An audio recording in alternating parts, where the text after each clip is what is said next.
During the late 80s, early 90s, the WWF, or World Wrestling Federation, now known as the WWE or World Wrestling Entertainment, had seen its value and viewership peak to levels it had not achieved before. No one can deny the popularity of guys like Hulk Hogan, Andre the Giant, Ric Flair, and Lex Luger was going to continue to carry Vince McMahon into the stratosphere of sports entertainment. But this rise didn't come without its very own scandals, one of those being one of the biggest scandals of the decade, the 1992 Ring Boy Fiasco. Let's get to it. I'm off ahead, so I guess I'm labeled a headhunter. Throw me on the verse and I promise you'll probably last longer. Moving through the masses, I'm crashing the main circuit. Too bad cause I had the plans to be modest, remain closer. In 1987, legendary wrestlers Andre the Giant and Hulk Hogan went toe-to-toe at WrestleMania 3, garnering the WWE the biggest boost in popularity that it had not seen in a very long time. In this same year, they'd hosted their very first pay-per-view event featuring Ric Flair and Ron Garvin, further placating themselves to the top of the stratosphere of sports and entertainment. From then on, all the way through 1988, the WWE was rolling and it seemed like nothing could stop it. That is until 1989, when the U.S. Justice Department advised Vince McMahon that his company was being investigated for illegal drug trafficking, but they were mainly gunning for a man named Dr. George Zahorian. A couple of years later in 1991, George Zahorian was sentenced on 12 or 14 counts for illegally distributing drugs, in this case, anabolic steroids, and he supplied just about all of the WWE wrestlers from Hulk Hogan to Roddy Piper. But an even bigger scandal would come about just a few months later on March 16, 1992, involving three prominent men of the company, Pat Patterson, Terry Garvin, and Mel Phillips. When Vince McMahon went on the Donahue show to publicly defend the company from drug abuse allegations and sexual harassment accusations, Donahue questioned McMahon about the harassment charges and alleged that they involved underage boys around the age of 13 and 14.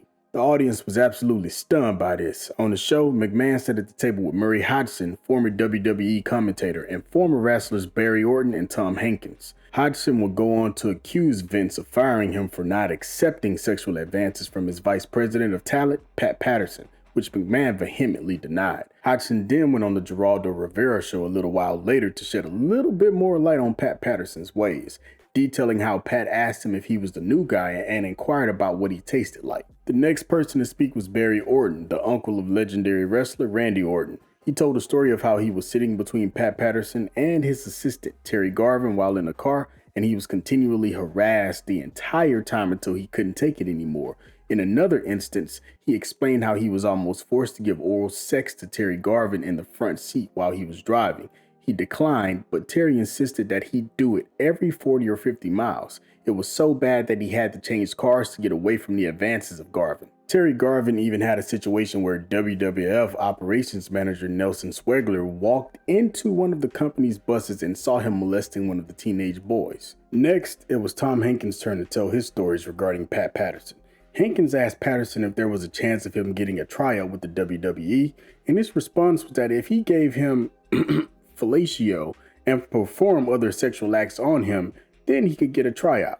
Tom declined, and the next time he showed up in the WWF locker room, he was thrown out. You know what's crazier and even sadder about the entire situation?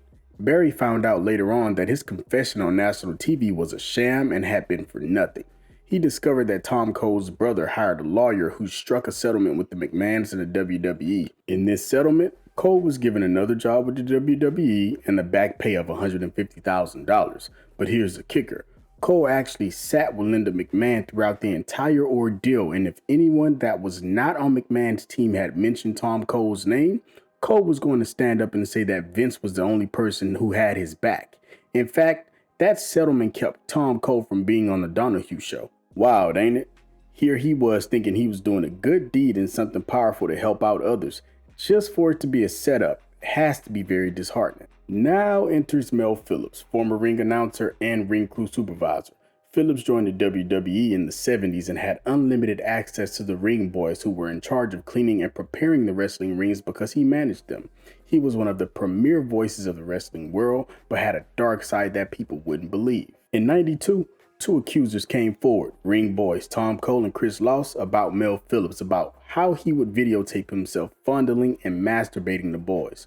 He particularly had a foot fetish and would frequently massaged the boy's genitalia with his feet for hours at a time. Vince McMahon and Linda, his wife, knew all about it, and it had been going on for well over 10 years. Phillips would tell kids to call him the honky tonk man, and if they called him by his real name, he would abuse them. He would also have them stay in the hotel rooms with him on the road and would wrestle and assault them, and would even discuss with them about his network of quote-unquote friends that would help him recruit the little boys.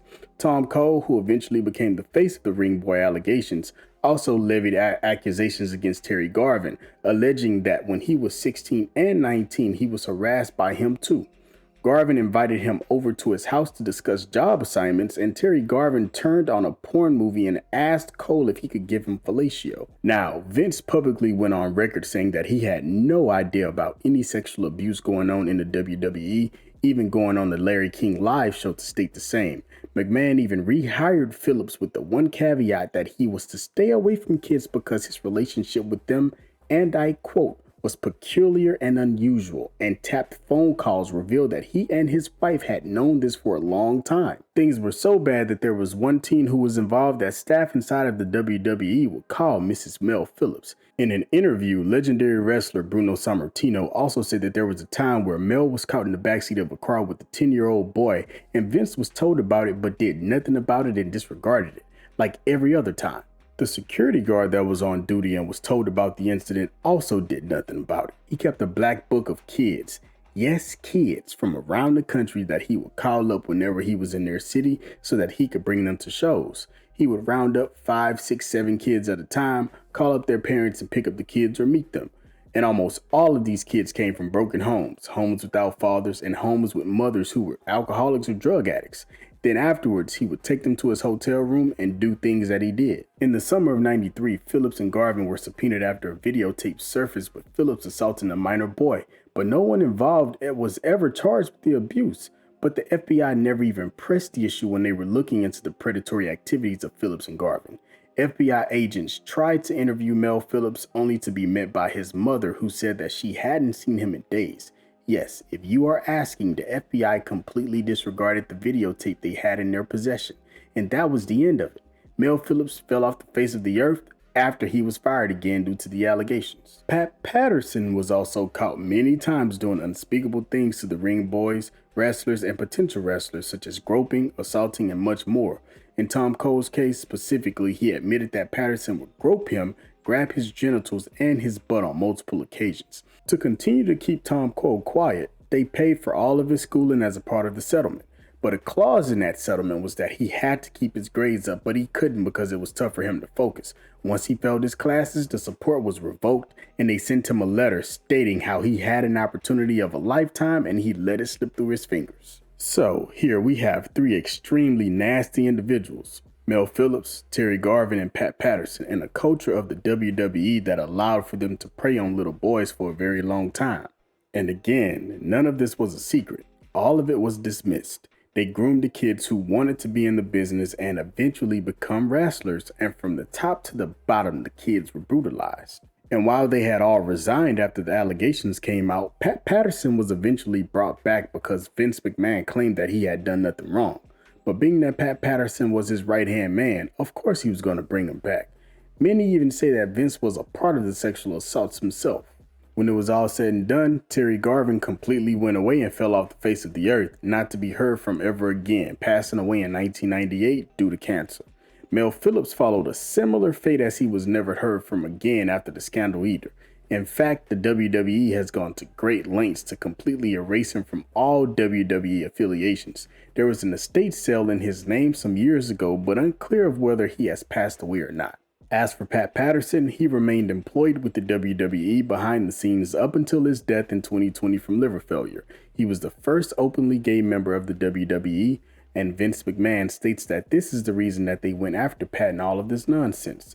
I find that hard to believe, especially given the fact that so many former WWE superstars have corroborated many stories about Pat's behavior, but that is neither here nor there. And as for Tom Cole, the quote-unquote star of this entire fiasco, he ended up committing suicide in 2020. And that concludes our story on the scandal that nearly broke the WWE, the Ring Boy scandal. I'll holla. I'm off a head, so I guess I'm labeled a headhunter. Throw me on the verse and I promise you'll probably last longer. Moving through the masses, I'm crashing the main circuit. Too bad cause I had the plans to be modest, remain close.